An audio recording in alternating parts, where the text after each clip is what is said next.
पुरुषोत्तम मास महत्तम 10वां अध्याय। दुर्वासा ऋषि बोले, हे सुंदरी सुनो, गुप्त से भी गुप्त बात मैं तुम्हें बताता हूँ। अब से तीसरा मास पुरुषोत्तम है, इसकी बराबरी का कार्तिक मास भी नहीं है। सब मास पक्ष और जो वर्ष हैं वो पुरुषोत्तम मास की 16वीं कला के समान भी नहीं है। हे बाले, श्री कृष्ण के प्रिय पुरुषोत्तम मास में स्नान, दान, जप आदि करने से सब मनवांछित फल प्राप्त होते हैं। इसलिए तुम शीघ्र ही पुरुषोत्तम भगवान की सेवा करो।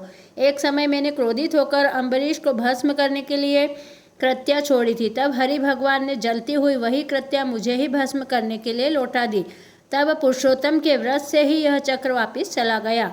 यह चक्र त्रिलोकी की भस्म कर सकता है, परंतु मेरा कुछ भी नहीं हुआ तो मुझे आश्चर्य हुआ। इससे तू भी श्री कृष्ण प्रिय पुरुषोत्तम को भज ले। मुनिराज मुनि कन्या से ऐसा कहकर चुप हो गए। दुर्वासा के ऐसे वचन सुनकर वह कन्या मूर्ख सती बाला मन में क्रोध कर मुनि श्रेष्ठ दुर्वासा से बोली, हे ब्राह्मण, आपका कथन मुझको बिल्कुल अच्छा नहीं लगा।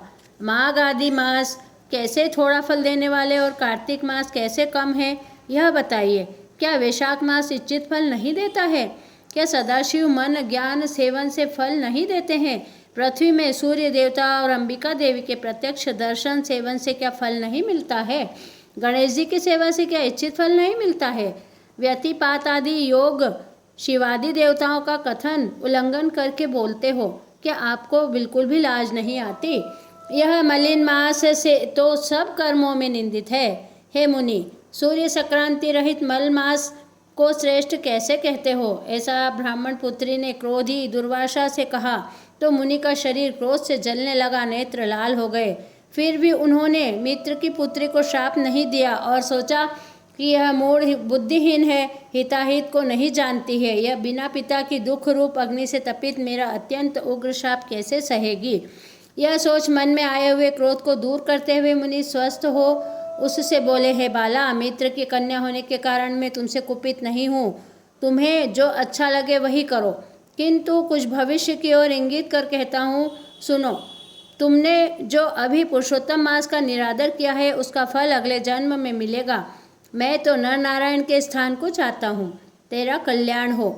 जो शुभ अशुभ होने वाला है वह तो होगा ही, किसी से भी दूर नहीं हो सकता। ऐसा कहकर महाक्रोधी तपस्वी मुनि झट से बोले और चले गए। उसी क्षण पुरुषोत्तम के अनादर से वह कन्या कांतिहीन हो गई।